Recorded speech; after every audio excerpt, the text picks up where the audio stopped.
They did not give me a warning. That was the part I kept returning to in the months that followed. No prior notice. No quiet conversation in a side corridor. No whispered heads-up from a sympathetic delegate.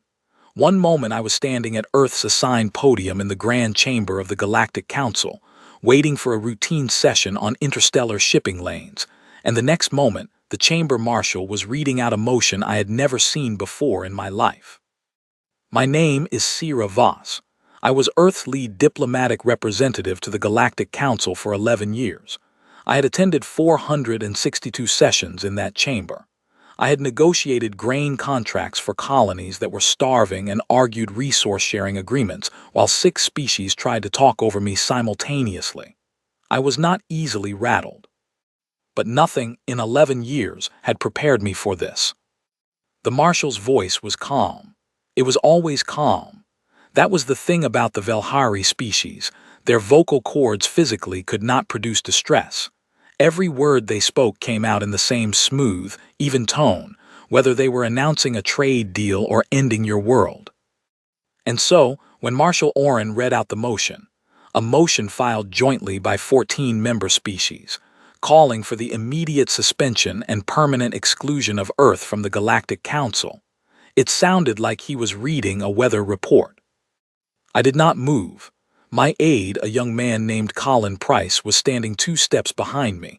I heard him pull a sharp breath. I did not turn around. The chamber held 43 species on a standard session day. Every seat was full. The overhead lighting in the grand chamber was blue-white and it never flickered. It had not flickered in the 200 years the building had existed. Everything in that room was designed to project permanence, stability, the unshakable weight of galactic order. Tall curved walls that rose 30 meters, transparent panels looking out onto the orbital ring of Thelos Station. The faint hum of gravity stabilizers running beneath the floor. I stood in the middle of all that permanence and listened to them vote me out of it. The motion required a 2/3 majority to pass. It received 14 votes in favor, 0 against, and 29 abstentions.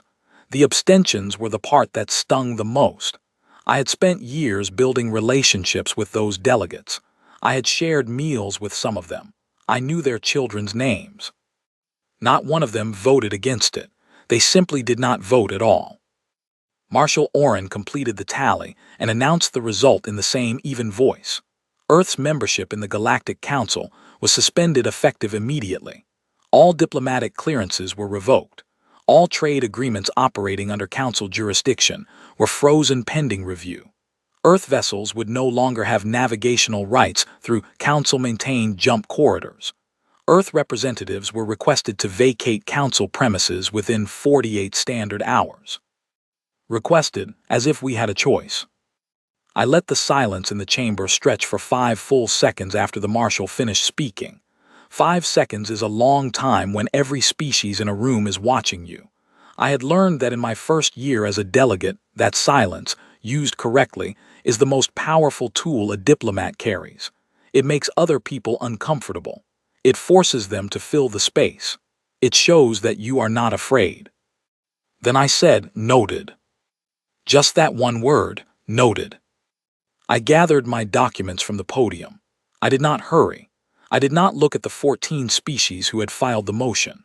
I did not look at the 29 who had stayed silent. I walked toward the exit at a pace that suggested I had simply decided the meeting was over, rather than that I had just been expelled from the most powerful governing body in the known galaxy. Colin fell into step beside me without a word. He was 26 years old and it was his first posting. I had seen his face go pale in my peripheral vision when the motion was read. By the time we reached the corridor, he had composed himself. I appreciated that. The corridor outside the grand chamber was white marble, a human aesthetic choice that the council had adopted when they built the station 2 centuries ago, back when they still wanted humanity to feel welcome. There were no other delegates in the corridor. They had all remained inside, moving on to the next item on the agenda as if nothing had happened. "Do you want me to call the ship?" Colin asked. "Yes," I said, "and call Director Akafer at the Foreign Ministry. Tell him the session ran unexpectedly long." Colin glanced at me, just that. For now, I want to think before I talk. We walked the rest of the way in silence.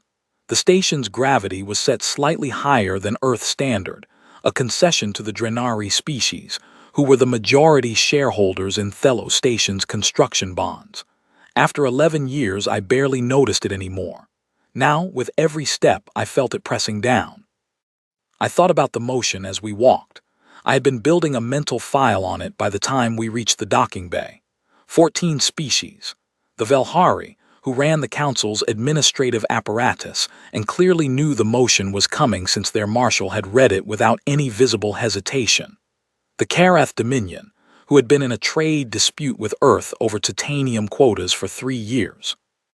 The Sunai Collective, who had never forgiven humanity for the relay station incident of 2247, an incident that had been thoroughly investigated, thoroughly documented, and thoroughly proven to be the fault of a Sunai navigational error, not human negligence. But the Sunai had long memories and short patience for facts that inconvenienced them. The others I could work out. There were patterns. There were old grudges and newer fears, and underneath all of it, there was one simple truth that I had been dancing around for 11 years without fully saying it aloud. The Galactic Council did not like what humanity was becoming. We were not becoming violent. That was the interesting part. The Council had seen violent species before and knew how to handle them. You surrounded them, contained them, and gradually made them too economically dependent to act on their impulses. Humans were not that problem. The problem was that humans kept proposing things. We kept suggesting changes. We kept filing amendments and raising motions for reform and publishing research that pointed out structural inefficiencies in the Council's own systems. We had filed 17 formal objections to Council decisions in 11 years. 17. The next highest number from any species in that period was 4. We were, to put it plainly, exhausting. And when a body of power finds something exhausting, it eventually looks for a way to remove it. The transport that carried us back to Earth took 19 hours through the standard jump corridor. I spent most of that time in my cabin, at my desk, with a pot of tea going cold beside me and a blank page on my screen. I was not writing a speech. I was not drafting an official response. I was writing a list. On one side of the page, I wrote everything Earth had lost. The Council maintained jump corridor access would add weeks to any interstellar transit route.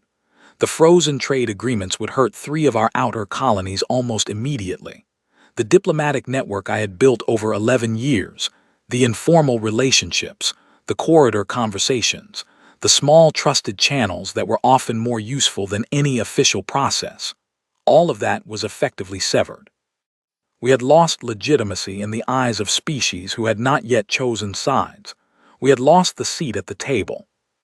It was a serious list. I did not minimize it. Then, on the other side of the page, I wrote what they had lost by excluding us. The first item was Earth's shipbuilding capability, which was currently unmatched in the outer systems. The second was our terraforming technology, which we had not shared with any council member because we had been arguing about the licensing terms for 7 years and had never reached agreement. The third was our long-range sensor network, 20 years of construction, covering the buffer zones between council space and the deep unmapped regions where no species had bothered to look. The fourth was our people. Not our soldiers, our people. Humans, specifically, had a characteristic that I had observed in hundreds of diplomatic sessions and never quite been able to describe until I sat in that transport cabin with cold tea and a blank page.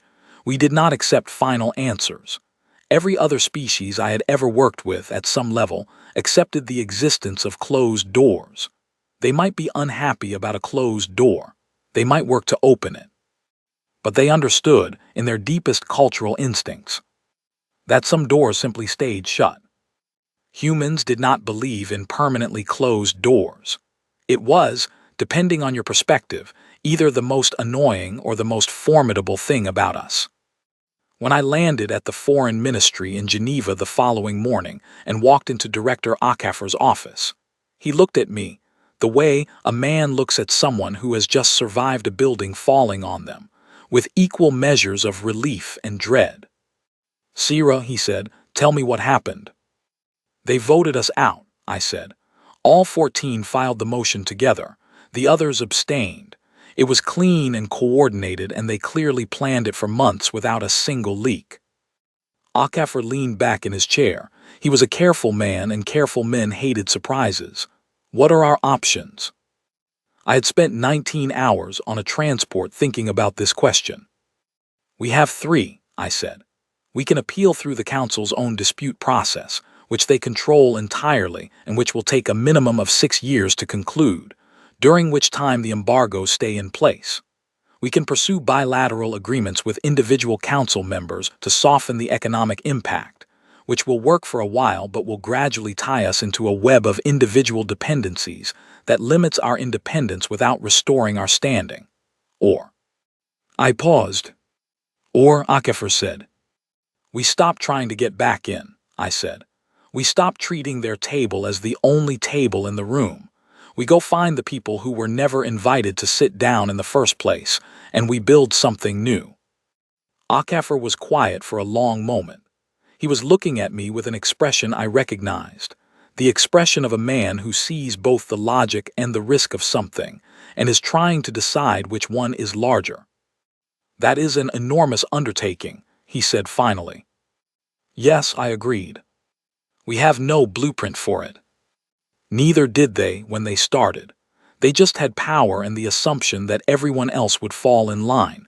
"We have something different." "What do we have?" he asked. I thought about the list I had written on the transport. I thought about 19 hours of cold tea and silence, and the slow, clarifying process of writing down exactly what was true.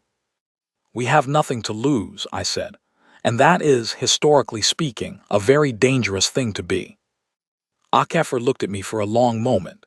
Then he nodded once slowly, like a man stepping off solid ground and deciding to trust the bridge. "Write me a proposal," he said, "something I can take to the Secretary General."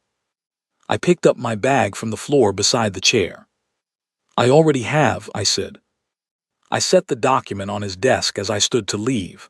40 pages, 19 hours of thinking, compressed into a plan that was equal parts audacious and precise. He would read it that evening and call me before midnight. I was certain of it. Outside the ministry building, the morning was clear, and the city was already moving, ground transports humming along the lower corridors. A cargo shuttle rising silently from the freight district to the east, people walking the bridge paths with their collars turned up against the autumn cold. Earth had been thrown out of the most powerful governing body in the galaxy. I walked to the transit stop and stood in line like everyone else. We had work to do.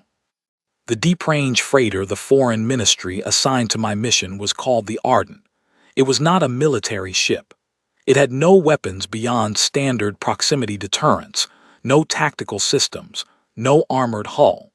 It was a cargo hauler that had been refitted with better communication arrays and a slightly more dignified common room. My crew was 14 people. I had selected every one of them personally. Colin Price was there. He had requested the posting, which I respected. Our chief engineer was a woman named Kate Marsh, who had spent 12 years running engine repair on long-haul mining transits and had a way of making machines behave that bordered on communication. Our navigation specialist, Owen Tate, had previously worked the buffer zone routes for a private survey company and knew the unmapped corridors better than anyone in the official fleet catalog. Our medical officer was a man named Ray Solis, who had served 2 extended postings in the outer colonies and was the calmest person I had ever met in a crisis. The rest were analysts, communication specialists, a xenolinguist named Diane Marsh, no relation to Kate, and 3 people whose listed function was logistics, but whose actual function was to notice things that other people missed. We left Earth's orbital station 14 months after the Exiled vote. The Secretary General had approved my proposal. The Foreign Ministry had funded it without fanfare, under a budget line labeled Deep Survey Operations, which was accurate enough. There was no ceremony. No press, no farewell. Just the Ardent detaching from the dock and moving toward the outer approach corridor in the gray pre-dawn light of the station's artificial cycle. I stood on the bridge as we cleared the approach, and the stars opened up in front of us. I was not sentimental about it. There was too much work ahead for sentiment. Owen had mapped 6 probable locations for the first contact attempt. All of them were in the buffer zones, the regions that sat between Council-controlled space and the deep unmapped territories. The Council had never seriously explored the buffer zones. They were not resource-rich by survey standards. The jump corridors through them were inconsistent and poorly charted, and the prevailing Council attitude toward any region not worth exploiting was simple disinterest, which meant that anything living in those regions had been left entirely alone. The first location on Owen's list was a system designated in the old survey catalogs as BZ7 through BZ9, a cluster of 3 stars close enough together that their gravitational fields overlapped, creating a complicated orbital environment that the standard survey models had flagged as unlikely to support stable habitation, and therefore not worth a closer look. The standard survey models were wrong. We dropped out of the jump corridor on the 6th day of transit and found ourselves looking at something the catalog had entirely missed: a civilization. Not a primitive one, not a struggling one. A civilization with orbital infrastructure, with active energy signatures consistent with advanced manufacturing, with tight beam communication transmissions that our arrays picked up immediately, and that Diane spent the next 4 hours working to decode. "They know we're here," Kate said from engineering, watching the power fluctuations in our own systems. "They've been scanning us since we arrived." "Of course they have," I said. "We would do the same." Diane looked up from her station. "I have enough to attempt a basic communication frame. It is not going to be elegant." "It doesn't need to be elegant," I said. "It just needs to be honest." What Diane transmitted, after another 2 hours of careful construction, was this: "We are a vessel from a species called humanity, currently not affiliated with any governing body, traveling in search of conversation. We carry no weapons ready to use. We are here because we were exiled from the only galactic authority we knew, and we are looking for others who were also left outside. We have food, technology, stories, and questions. We would like to trade all of them." It was, by diplomatic standards, almost absurdly direct. The response came 8 hours later, and when Diane translated it, she read it aloud in the common room while the whole crew sat around the table with cooling drinks in their hands. It said, "We are the Vreth. We have been watching the transmissions from Council space for 2 centuries. We know what was done to our world. We know what you are. Come closer, but come slowly." I looked around the table. Owen was making notes on his navigation slate. Kate was already mentally calculating approach vectors. Ray Solis was quietly finishing his tea. Colin had the particular expression of someone trying very hard to appear calmer than he felt. "Come slowly," I said. "We can do that." We spent 3 days on approach to the Vreth primary station, moving at a fraction of our capable speed, transmitting friendly signals at regular intervals, making ourselves as readable as possible. At no point did we receive a warm greeting. The Vreth transmissions were consistent and precise, and contained exactly the information needed and nothing more. They were a species that had learned, over 200 years of isolation, not to waste words on feelings. On the 4th day, a Vreth vessel came out to meet us. It was smaller than the Ardent. It was also, as Kate noted quietly from her console, significantly more densely powered than its size should have allowed, which was either a very sophisticated engineering solution or a very efficient weapon system, or both. The Vreth who communicated with us introduced herself as First Assessor Ven. Her image on our screen was striking. The Vreth were silicon-based, their exterior surfaces a deep gray-green with crystalline structures along their upper limbs that refracted light in shifting patterns. Their facial features were arranged differently from human faces, but the eyes were large and still, and I noticed immediately that they moved constantly, tracking, reading, assessing. Ven was always watching more than one thing at once. "You were expelled," she said. Her translated voice came through as precise and flat. Yes, I said. 14 species voted for it. That is correct. And your response was to come here. My response was to find anyone who understands what it means to be on the outside of that door, I said, and to ask whether they might be interested in building a different kind of door. Ven was quiet for a moment. Her eyes tracked across something outside our camera view. 207 years ago, she said, a council member species extracted 91% of the mineral wealth from our homeworld's northern continental shelf. They used a council-approved extraction license. When we objected, we were told the license was valid and our objection was noted. When we attempted to raise the matter formally, we were told we were not council members and therefore had no standing to file a motion. When we asked to become council members in order to gain that standing, we were told membership required sponsorship from an existing member, and no existing member was willing to sponsor a species with an active grievance against another member. I did not say anything. I let her finish. So we were not exiled, Ven said. We were simply never allowed in. Your species was at least admitted. Your species had 11 years.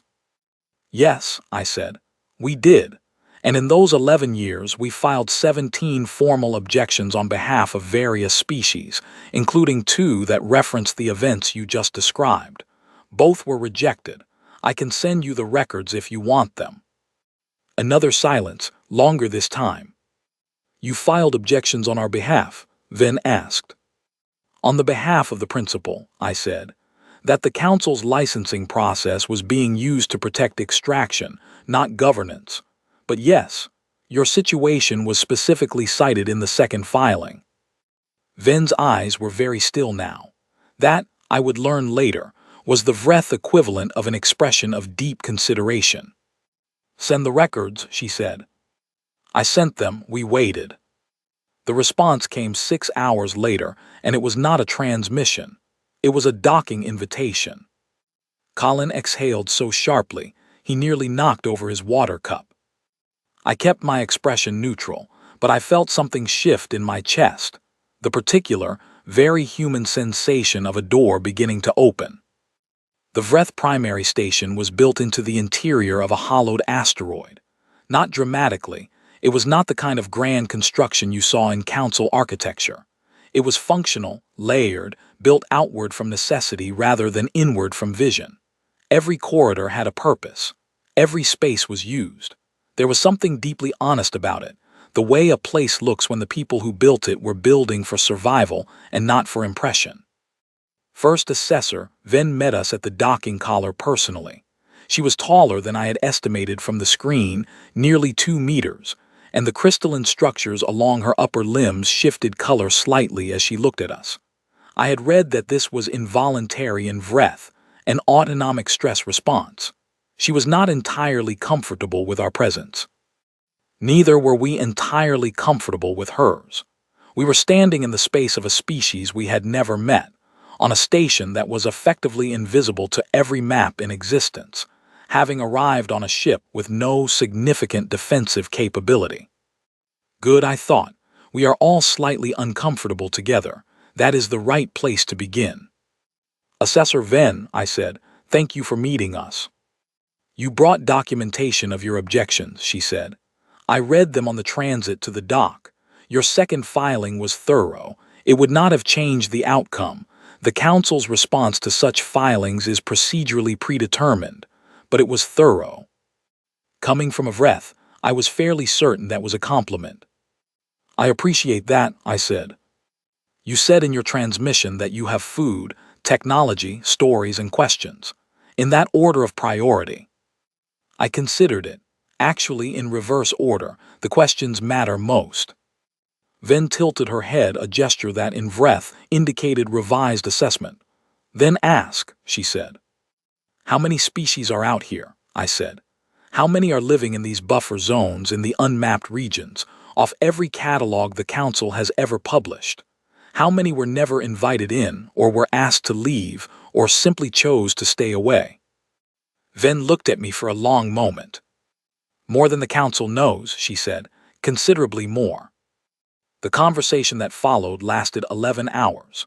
We stood in the corridor near the docking collar for the first 2 hours because neither party had suggested moving, and neither wanted to be the first to show any social vulnerability by admitting they needed to sit down. Kate eventually solved the problem by producing a folded transit seat from her kit bag, opening it, sitting down on it, and saying, "My knees are human knees. They have limitations. Please continue." The Vreth found this both baffling and, eventually, something close to charming. By the end of the second hour, Ven had led us to a meeting room. By the end of the 6th hour, we had food from both the Ardent's galley and the station's supply, spread across the table between us. By the end of the 11th hour, Ven had told me about the Durin Compact.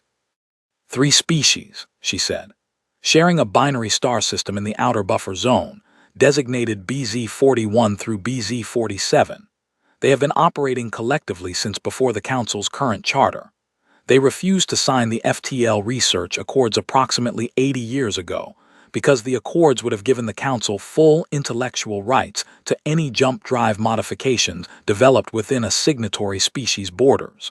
The Council blacklisted them commercially. They have been surviving on internal trade and long-range barter ever since.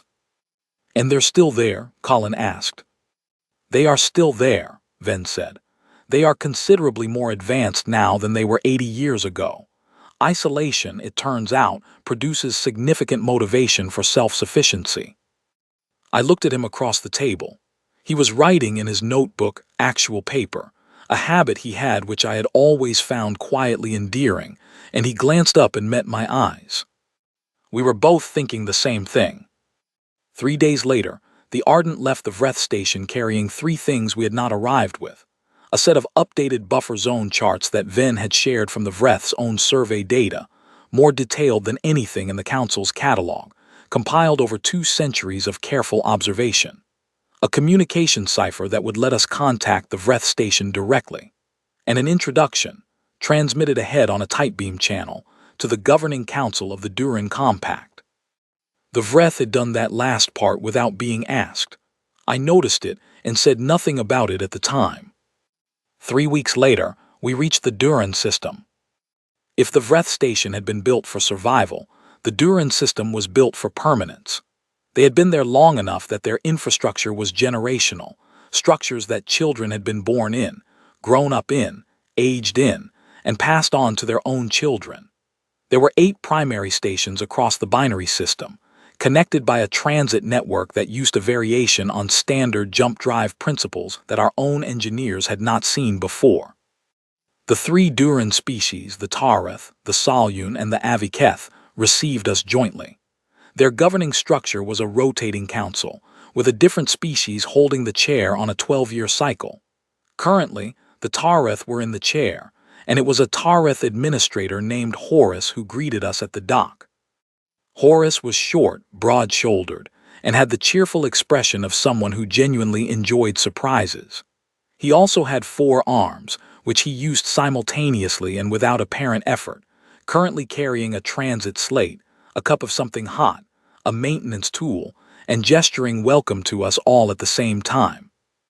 "The Vreth told us you were coming," he said. "They also told us you filed objections at the council on behalf of excluded species. We checked. You actually did it. I want to shake your hand."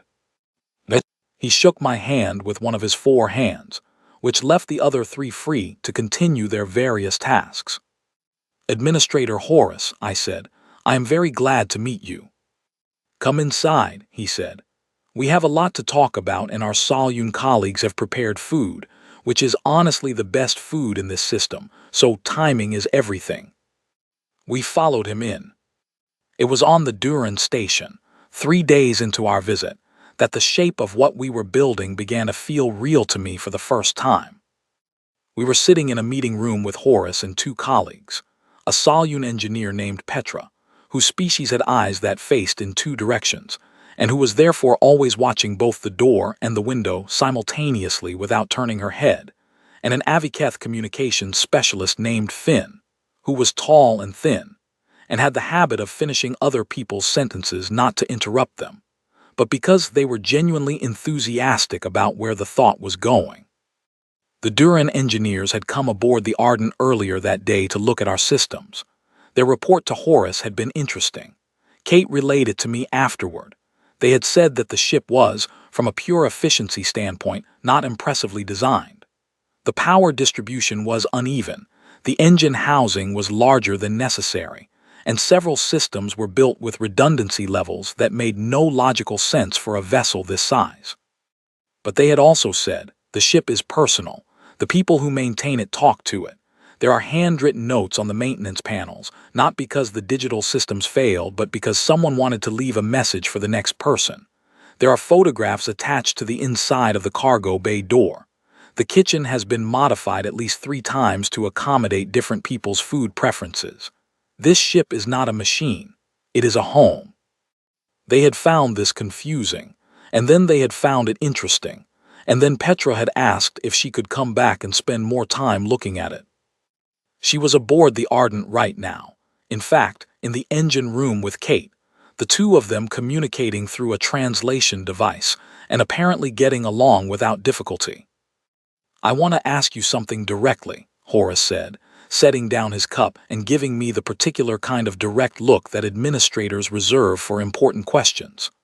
"What are you actually building here? Not the diplomatic framing. I appreciate good diplomatic framing, and you are very good at it, but I want to know what you are actually trying to do." I looked at him for a moment. "A framework," I said. "Something that works differently from the Council.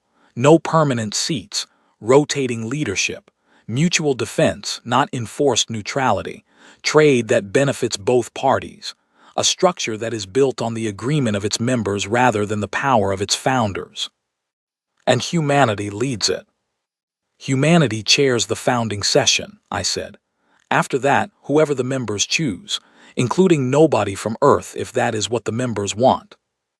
Horace looked at me for a long time. Finn, beside him, had gone very still. "You mean that?" Horace said. "It was not a question." "I mean it completely," I said. Horace picked up his cup again, took a slow drink, set it down. "Finn," he said, without looking away from me, "pull up the secure channel to the Salyun Home Council. Tell them we are going to need a longer session tomorrow." Finn was already moving. And somewhere in the gap between that moment and the next, something shifted, something large and quiet, and not yet visible to anyone watching from the outside.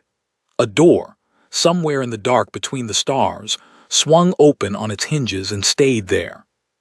We had found 2, we needed more. But 2 was how everything begins. 7 species. That was what we had 11 months later, when we sat down in the meeting room of the refitted asteroid station that Owen had found in the deep buffer zone. A station that had once been a Council survey outpost, abandoned 40 years ago when it produced no commercially interesting results, and which we had quietly reactivated, cleaned, repressurized, and filled with folding tables and functional lighting, and the combined smell of 7 different species food. 7 species around one table, with no flags and no formal dress and no protocol officers telling people where to stand. The Vreth delegation sat to my left, their crystalline structures catching the overhead light. The Duran representatives, Horace, Petra, Finn, and 2 others, were across from them. The 3 remaining species had arrived over the past 4 months. The Hessani, a nomadic species whose entire civilization existed on a fleet of long-range vessels, and who had been navigating outside Council space for generations. The Brek, who were very small, very quiet, and possessed of computational abilities that made our most advanced AI systems look like early prototypes. And the Aluvar, who were the most recent addition and also the most uncertain.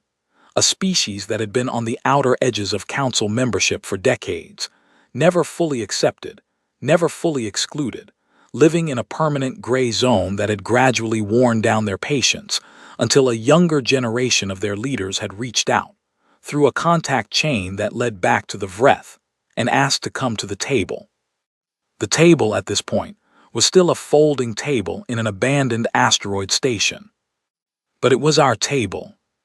I opened the session by saying exactly that, not as a speech, Just as a statement of fact, quietly, the way you would tell someone which house on the street was yours. This table is ours, I said. Nobody gave it to us. Nobody approved it. Nobody invited us to build it. That is, I want to suggest, its first and most important feature. There was a translator delay, as always, where the words moved through 6 different processing layers before reaching 6 different sets of ears. Then there was the quiet settling that happens when a room of very different people all arrive at the same understanding simultaneously. Ven beside me said, "We will note that." It was, from a breath, the highest possible form of agreement. We worked for 3 days. The document we produced was 48 pages long in the Galactic Standard translation, longer in some other languages, shorter in the Breck version, because the Breck had a notation system that compressed complex ideas into symbols with extraordinary efficiency, and they had spent the second day quietly rewriting the legal framework from scratch, which had saved us approximately 30 pages and several potential ambiguities. The central principles were these: no permanent leadership, with the chair of any session rotating among members on a schedule agreed by all. No unilateral action against any member or external party without a supermajority vote. No member was required to surrender sovereignty over their own development, research, or internal governance. Trade within the compact would operate on a reciprocity model, not an extraction model. And any species currently excluded from the Galactic Council, or never admitted to it, was eligible to apply for membership with no sponsorship requirement beyond the recommendation of one existing member. That last point had been Ven's contribution, and it had generated the longest debate of the 3 days. The Aluvar delegation had questioned it. Their concern was practical. If membership was too easy to obtain, the compact could be flooded with unstable or hostile actors. Their speaker, a woman named Isa, was thoughtful and cautious in the way of someone who had spent a long time watching things fall apart and had become very careful about what she trusted. I listened to her concern fully before responding. "You are right that easy membership creates risk," I said, "but I want to suggest that the alternative is worse. The reason the Council became what it became is that the barrier to membership was gradually raised until only species that already agreed with the Council's priorities could get in. New perspectives were excluded. New ideas were locked out. The institution calcified. We are 7 species in an abandoned asteroid station right now because of that calcification. If we begin by building our own wall, we are not building something different. We are building a smaller version of the same thing."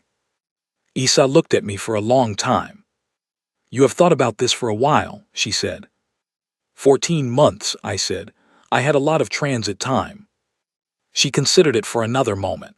Then, "A 1-member recommendation is too low. Make it 2. I looked at Ven. Ven's crystalline structures shifted. 2, Ven said. Agreed. That was how the Compact's membership rules were written, not by a single founding authority.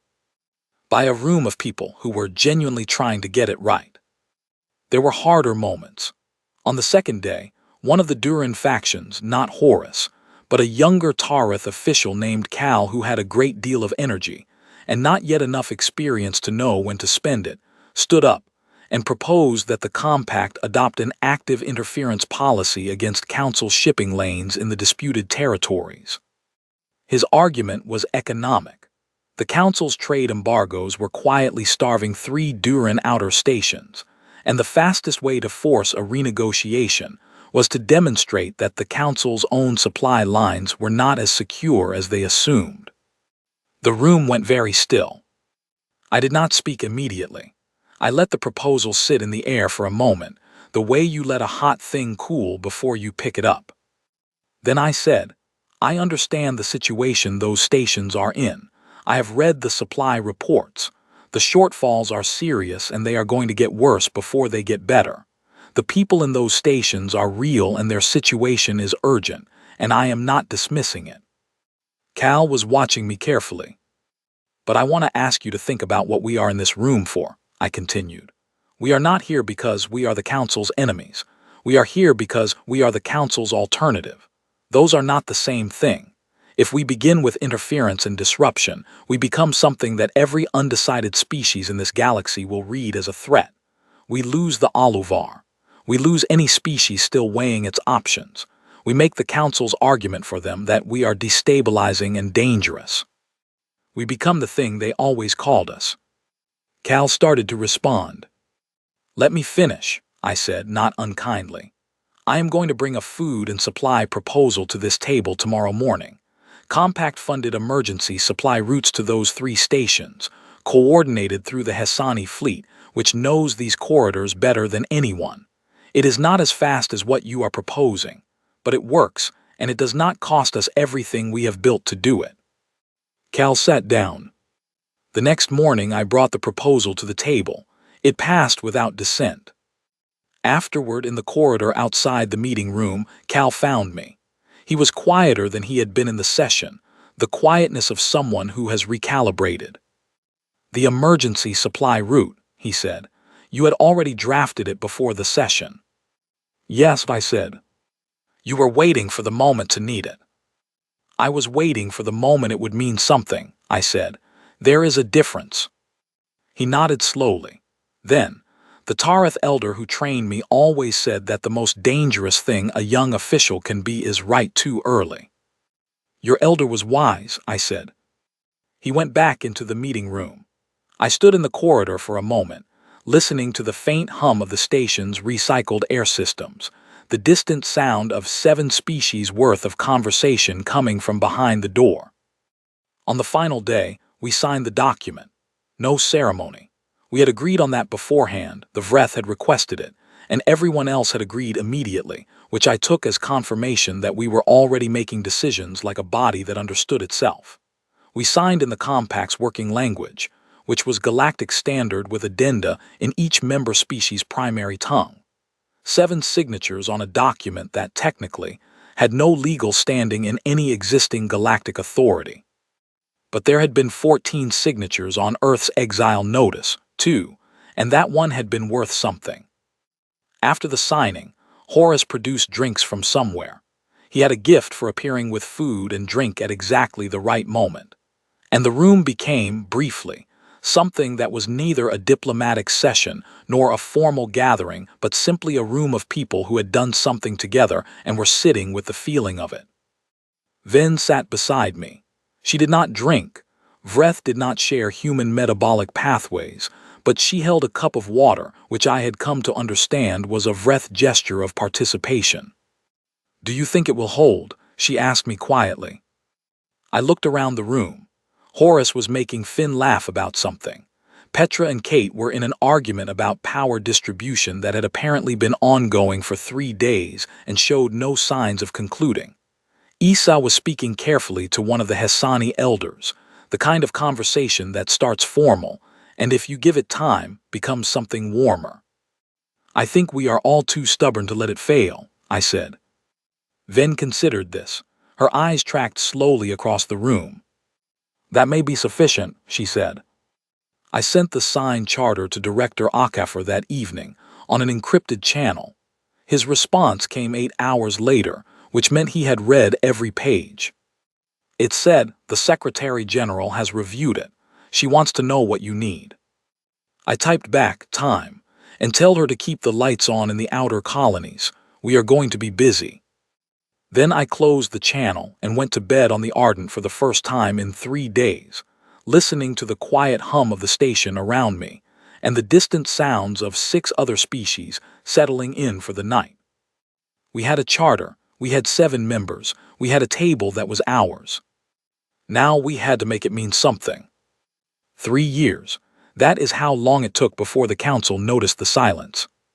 3 years of the Compact growing without announcement, without press, without the kind of public declaration that invites immediate opposition.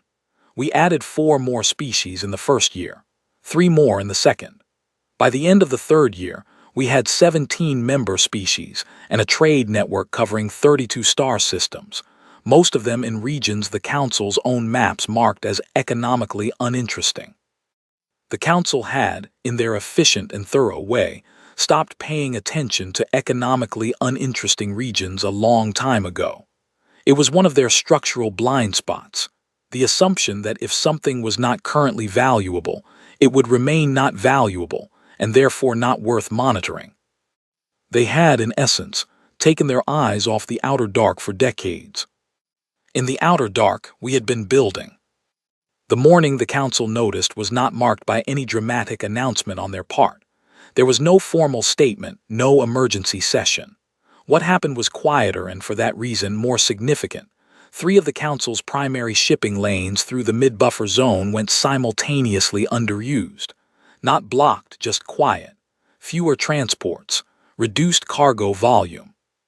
The economic data, when the council's trade analysts ran their quarterly models, showed a divergence from projected figures that could not be explained by seasonal variation or standard market fluctuation. Goods that should have been moving through council corridors were moving somewhere else. To be specific, they were moving through compact maintained routes that ran through the buffer zone's secondary corridors, used jump node combinations that the council had never bothered to map because they connected systems of no individual value, and that were, collectively, significantly faster than the council's official routes for any vessel originating from the outer systems. We had not set out to undercut the council's shipping monopoly. We had set out to give our members a way to trade with each other that did not route through infrastructure we did not control. The economic effect on the council was, from our perspective, a side consequence of us doing our own thing. From the council's perspective, it looked like a coordinated strategy.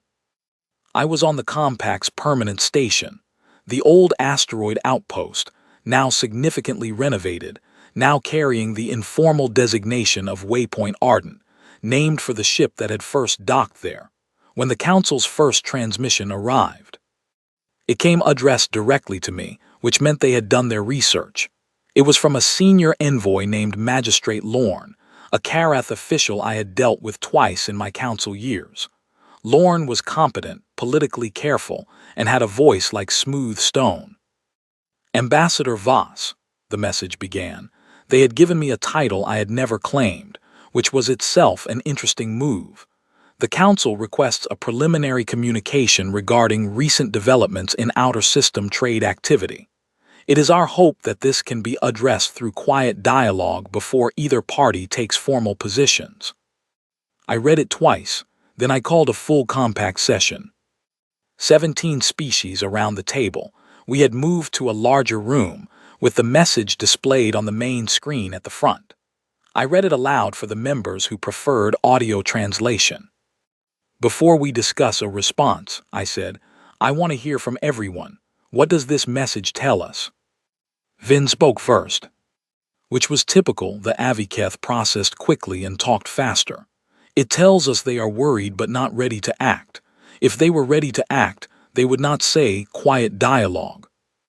Isa, who had become one of the Compact's most precise analytical voices over the past 2 years, added, the use of ambassador as a title for you is a concession. They are acknowledging standing they previously denied. That is significant. Vin, as always, said less and meant more. They are asking us to come to them. The question is whether we go.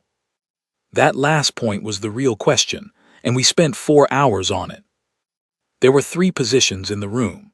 The first, held by Cal and 2 other younger members of various delegations, was that we should not respond at all, that silence was a more powerful statement than any reply, and would force the council to escalate their outreach, each escalation revealing more about their actual concerns.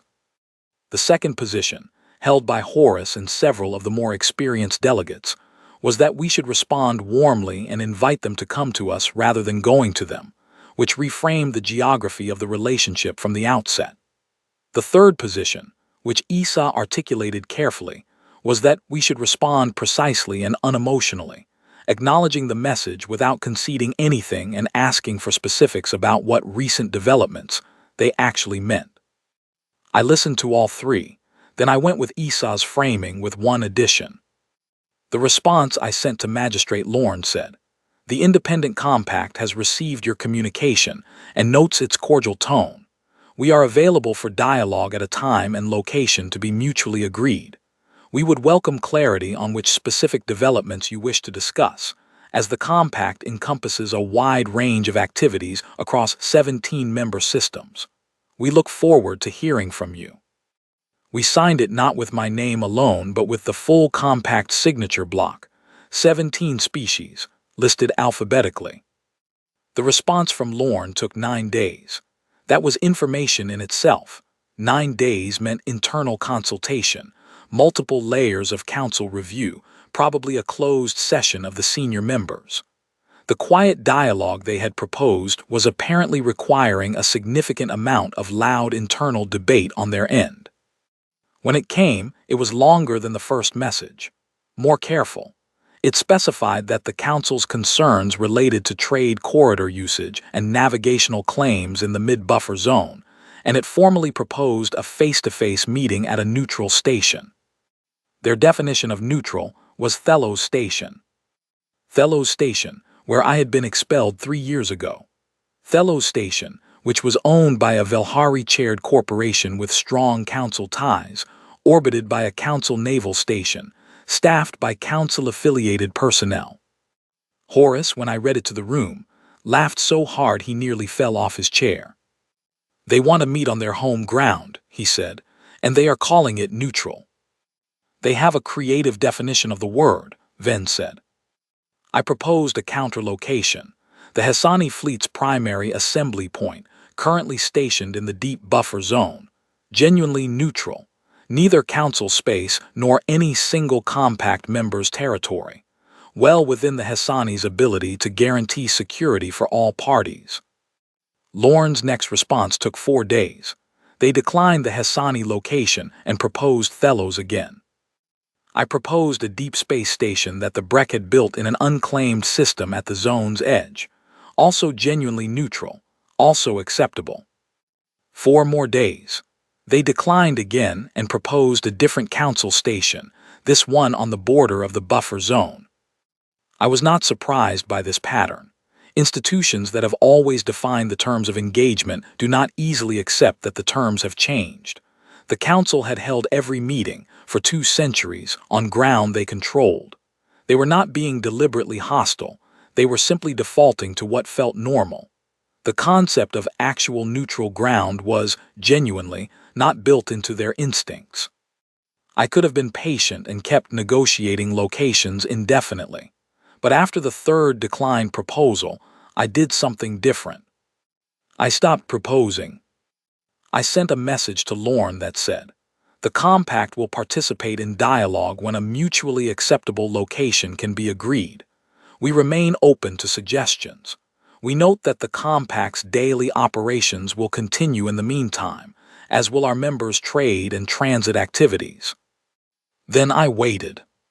2 weeks later, an entirely different council communication arrived, not from Lorne but from 3 separate council member delegations, all filing individual requests for bilateral trade discussions with specific compact members. Not with Earth, with the Vreth, with the Durin Compact, and with the Hassani fleet. The council was trying to pull us apart. It was a logical strategy. If you cannot negotiate with a coalition as a whole, you approach its members individually. You offer each one something specific. You create fractures. It was the same approach the council had used against dozens of smaller coalitions over the centuries, and it had generally worked because most coalitions held together by mutual interest fall apart when individual interests are addressed individually. I called a full session that evening. "You have all received the individual approaches," I said. "I am not going to tell you what to do with them. You are sovereign members of this compact, not subject members of a hierarchy. But I am going to tell you what I think is happening, and then I am going to suggest one thing." I told them what I thought was happening. They already knew. The Breck analytical team had modeled the strategy within 12 hours of the first individual transmission arriving, but hearing it named clearly had value. "The thing I want to suggest," I said, "is this. Before any member responds to any individual approach, we discuss it in full session. Not for permission, not for approval, simply so that every member at this table knows what every other member has been offered. Transparency is not a limitation on your sovereignty. It is the thing that makes our coalition different from any arrangement the Council has ever tried to disrupt. The room was quiet for a moment. Then Esau said, "I second the suggestion." Then Ven said, "The Vreth delegation agrees." Then Horus, with characteristic practicality, said, "Let's go through them one at a time. What did they offer the Hessani?" The Hessani elder, a woman named Gale whose gray hair and steady eyes suggested she had seen every kind of negotiation the galaxy had to offer, pulled out a single sheet of notes and began to read aloud. We went through every individual offer over the next 6 hours. Some were genuinely attractive. The Council was not foolish enough to offer nothing. Some were transparently designed to create dependency rather than genuine partnership. All of them shared one characteristic. They addressed the individual members' needs as if the compact did not exist. At the end of the 6 hours, every member delegation voted to decline their individual approach and request that all Council dialogue be conducted with the full compact. The vote was 17-0. Cal, who had grown considerably in the 2 years since I had talked him down from his shipping lane proposal, sent the joint response on behalf of all 17 members. It was short, professional, and left no room for misreading. The Compact's members do not engage in individual bilateral discussions that would circumvent the Compact's collective framework. All dialogue with Council entities should be directed to the Compact Secretariat. We remain willing to schedule a full session with Council representatives when a mutually agreeable location is confirmed. The Council went silent for 3 weeks. During those 3 weeks, 2 interesting things happened. The first was that 3 Council member species, not all 17, just 3, and notably not the original 14 who had filed the exile motion, quietly opened unofficial communication channels with Compact member species. Not formal dialogue, not trade negotiations, just conversations, questions about how the Compact's transit routing worked, curiosity about membership terms.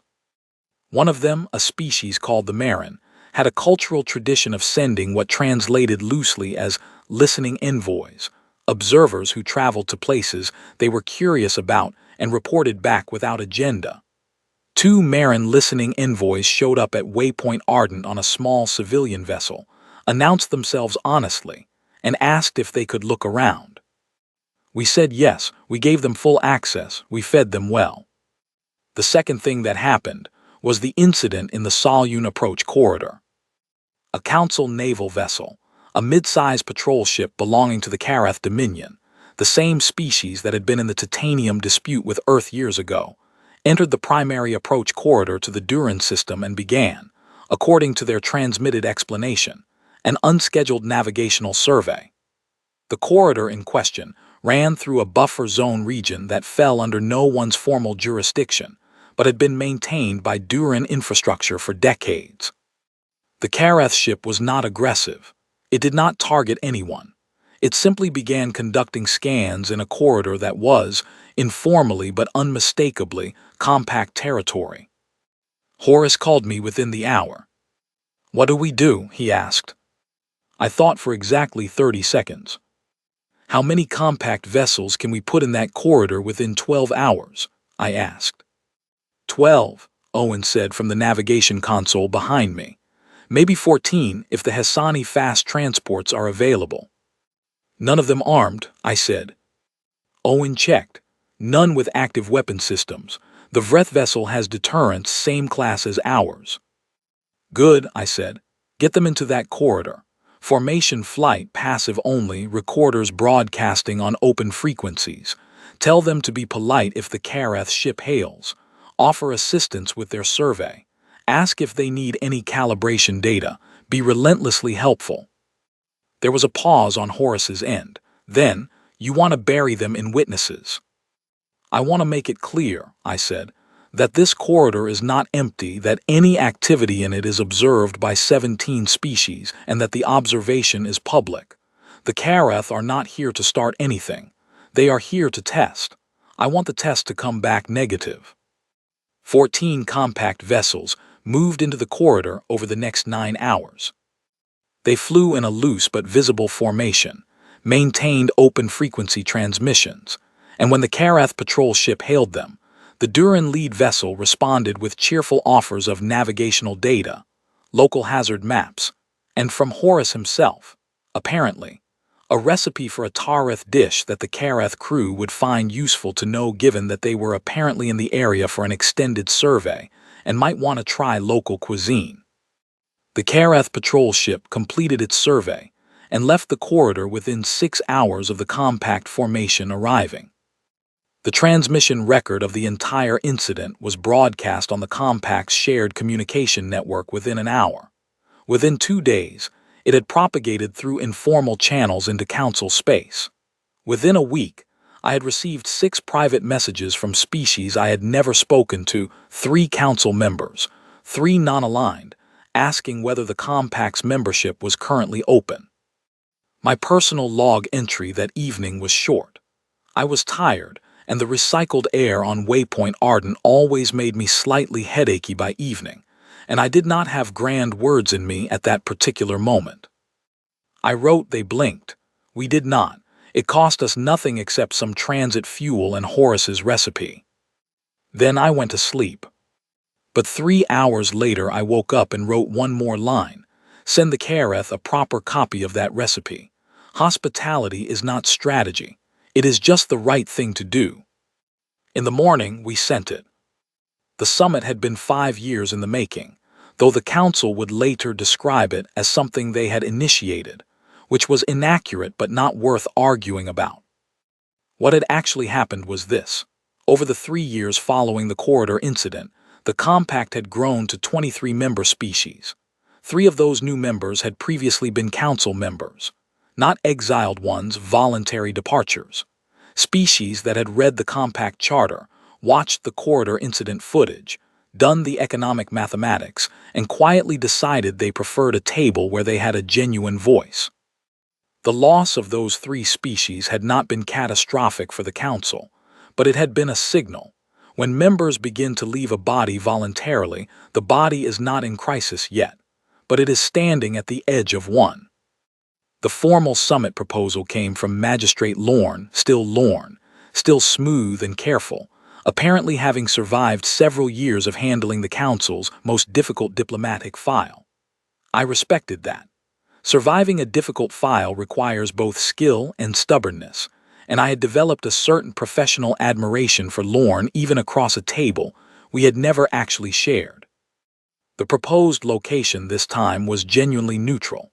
A deep space station built jointly by 2 non-aligned species who had no formal connection to either the Council or the Compact, and who had offered their station as common ground for exactly this kind of high-stakes conversation. We had not used this option before because it had not existed before. The 2 species had built it specifically in response to watching the corridor negotiations collapse repeatedly over meeting location, which I found quietly moving. 2 species had built an entire station because 2 large bodies could not agree on where to talk. We accepted the location. The night before the summit, I sat in my cabin on the Ardent. We had flown to the neutral station on the Ardent, which felt right, though the foreign ministry had offered a larger vessel, and I thought about what I wanted to say. Not what arguments to make, not what positions to hold. I had 17 delegations worth of briefings covering positions in detail that I could recite in my sleep. What I was thinking about was simpler. What was true? What was true was that the council had been the only structure we knew for a long time, and its loss had been real.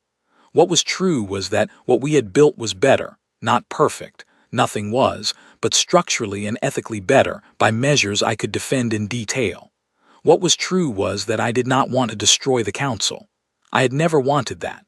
I had never told anyone in the compact that was the goal. The goal was a galaxy where governance was chosen rather than inherited, where the excluded had somewhere to go, where being small or new or different was not automatically a disqualification from having a voice. The council, at its best, had wanted something like that too, It had simply calcified before it got there. I fell asleep on those thoughts and slept well.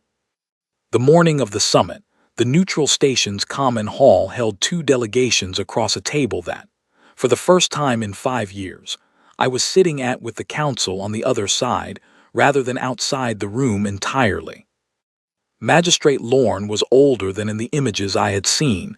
The years had left some marks, which was fair. They had done the same to me. He inclined his head when I sat down, which in Karath custom was a significant gesture of equal standing acknowledgement. I inclined mine in return. The council's opening position was the merger proposal. They had prepared it carefully. It was 40 pages, well argued, genuine in some of its concessions.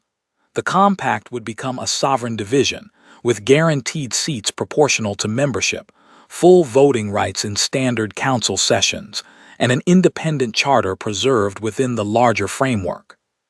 Lorne presented it without pressure tactics and without dismissal of what we had built. I gave him credit for that. When he finished, I looked down the table at the compact's delegation, 23 species. Then her crystalline structures perfectly still. Horace, who had brought a drink because he said long sessions required maintenance. Isa, who had her notes in front of her and was already writing. Gale, the Hassani elder, watching the ceiling in the particular way that meant she was listening to everything and ready to speak when it mattered. Finn, who was radiating visible impatience to respond. I let them speak. Ven went first. She said, precisely and without excess, 207 years ago we asked to become council members to file a grievance. We were told we needed sponsorship. We were told we had no standing. We built our own standing. We are here because we built it, not because anyone gave it to us. The council is offering to absorb what we built. The offer does not account for what it cost. Then Horace. The Durin Compact spent 80 years under commercial blacklist. 3 generations of our people were born into resource shortages because we would not sign an accord that would have given the council rights over our research. We are now economically self-sufficient. Our technology is, in at least 6 areas, more advanced than the council's current standard. We did not need to be helped. We needed to be left alone. The merger proposal asks us to stop being left alone. Then Isa, whose voice was always the most measured. We recognize that the council's proposal comes from a genuine desire to stabilize the outer systems. We recognize that instability is not in anyone's interest, including ours. But stabilization achieved through absorption is not stabilization. It is resumption of control under a different name. The compact offers something the council does not currently have: genuine representation for species that were previously excluded. A merger that preserves that would require structural changes to the council's fundamental charter, not just the addition of a sovereign division. And finally Finn, who had been visibly restraining themselves for 20 minutes and now leaned forward and said, "We are not a problem to be solved. We are a structure that works. The question you should be asking is not how to absorb us, but what you can learn from how we run ourselves." I let the room be quiet after that. Then I spoke. "Magistrate Lorne," I said, "I am going to propose something different, not a merger, a bilateral treaty. 2 governing bodies, separately maintained, separately chartered, separately accountable to their own members. Defined areas of cooperation, navigational standards, existential threat response, shared research on major scientific questions where pooled resources benefit everyone. Defined areas of non-interference. Neither body takes action in the other's member territories without invitation. Mutual recognition, full diplomatic standing, open channels." Lorne was very still. "2 tables," I said. "Not one. We do not need the same table to eat at the same time." The room was quiet for a long moment. Then Lorne said, "That would require the council to formally recognize the compact as a peer body." "Yes," I said. "That has never been done." "It has not needed to be done before," I said. "There was never a peer body before." Another silence. "I will need to take this to the council's senior session," Lorne said. "Of course," I said, "take 2 weeks. We are not going anywhere." He almost smiled at that. I almost did too. The 2 weeks passed. We did not watch the calendar closely. There was too much work. 3 new membership applications had come in during the summit period alone, which we processed through the standard review. Kate had found an efficiency improvement in the Compact's transit routing that saved member vessels an average of 4 hours on standard mid-buffer runs, and she and Petra had been arguing about the implementation with great enthusiasm for several days. Colin had drafted a proposal for a compact-wide communication standard that would reduce the translation delay in open session broadcasts, which the Breck had immediately improved by 40% and returned to him with annotations. Life continued, the compact hummed. On the 14th day, Lorne's response arrived. It was 2 pages, no excess. It said, "The Council's senior session has reviewed your bilateral proposal. There is significant discussion remaining. However, a preliminary majority supports the framework in principle. The Council requests a second session to negotiate specific terms." I read it to the full compact session. When I finished reading, the room was quiet in the particular way that rooms go quiet when something large and real has just happened, and everyone is taking a moment to let it settle. Gail, the Hassani elder, broke the silence. She had a way of speaking that was unhurried and exact, and she said, "5 years ago, we were not in any room. Now we are in the room where the shape of the galaxy is being decided. I want to say that clearly because it should not be taken for granted." Nobody said anything for a moment. Then Horace said quietly, "It should not be taken for granted." And around the table, one by one, each delegation acknowledged it. Not with cheering, not with celebration, just with a moment of stillness and attention, the way you mark something that matters by being fully present with it. The second session took 3 months. The treaty that emerged was 61 pages. It established mutual recognition, defined cooperative zones, created a shared navigational standards committee, and included a clause I had insisted on from the beginning, an open-door provision allowing any currently unaffiliated species to apply to either body without prejudice. The signing ceremony was small. We had agreed on that jointly. Both Lorne and I had separately requested minimal ceremony, which made me think that perhaps we were not so different in our instincts as the past 5 years might have suggested. No flags, a single room, representatives from both sides signing once each. When it was done, a junior member of the council delegation, a young woman named Clara, who was on her first posting and looked at the signed document with an expression I recognized from my own early years, came up to me and asked, quietly, if I had always known it would end this way. I thought about it honestly. "I knew we would end up somewhere," I said. "I did not know where. I knew that if we kept doing the right thing and kept building something worth believing in, the universe would eventually have to make room for it." Clara looked at the document. "Was it worth it?" she asked. "The exile, everything it cost?" I thought about the export notice that I had pinned to my wall on Waypoint Ardent the day I moved in. I had never taken it down. It was still there, the original, printed on Thello's station paper, formal council letterhead, 14 signatures in galactic standard at the bottom.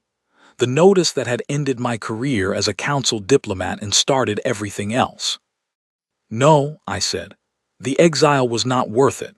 The exile was wrong, and the council should not have done it, and the species who filed that motion should sit with that. But what came after the exile, what we built because of it, that is worth everything." She nodded slowly, the way young people nod when they hear something true for the first time and are storing it carefully. I shook Lorne's hand before we left. His grip was firm and his eyes were direct. "Ambassador Voss," he said. "Magistrate Lorne," I said. "For what it is worth," he said quietly, "I voted against the original exile motion in the internal session." I looked at him. "I know," I said. "I found the record 2 years ago, thank you." He inclined his head. I inclined mine. Then I walked out of the room and into the corridor of the neutral station, and the door closed behind me, and I stood there for a moment in the quiet. Colin was waiting in the corridor the way he always was. He had been there through all of it: the exile, the transit, the first contacts, the charter, the incidents, the negotiations, the years of slow, careful building in the outer dark. He was 31 now, and he carried himself differently than the 26-year-old who had pulled a sharp breath in the grand chamber at Thelos. He was carrying his notebook, as always. "How do you feel?" he asked. I considered it. "Like someone who spent 5 years knocking on a door," I said, "and then one day stopped knocking and built a better house, and eventually the people behind the door came to visit." He wrote something in his notebook. "What are you writing?" I asked. "Just that," he said. We walked down the corridor toward the docking bay, where the Ardent was waiting with Kate already running pre-departure checks and Owen already plotting the return course to Waypoint Ardent. Outside the station's viewports, the stars were the same stars they had always been. The galaxy had not changed its shape. The light years between systems were the same light years they had always been. But somewhere in the space between all of it, something was different, some arrangement of agreements and relationships and choices that had not existed 5 years ago and now did, quietly and permanently, the way foundations are permanent once they are set. I was not done. There was more membership to process, more treaties to negotiate, more problems to solve, more young officials like Clara who needed to see what it looked like to build something from nothing. There was always more. But on the Ardent, as we detached from the neutral station and the stars opened up ahead of us, Kate brought tea to the bridge, real tea. The good kind she kept in a locked cabinet for significant occasions, and poured a cup for everyone. And we stood there for a moment, all of us, looking out at the forward viewports. Nobody said anything ceremonial. That was not who we were. Owen said, "Course set, 7 hours to Waypoint Ardent." Kate said, "Engines nominal." Ray from the med bay called up to the bridge, "Anyone need anything before we jump?" And I held my cup of tea and looked at the stars and thought about an exile notice pinned to a wall, and a blank page on a transport desk, and a folding table in an asteroid station, and 7 species who had nothing except the stubborn conviction that being excluded was not the same as being finished. I thought about Ven, whose people had waited 200 years for someone to file an objection on their behalf. I thought about Horace, who had shaken my hand with one of 4 arms while the other 3 were busy living. I thought about Gale, who had said we should not take it for granted. I drank my tea. "Jump when ready, Owen," I said. The Ardent jumped. And behind us, in every direction, the galaxy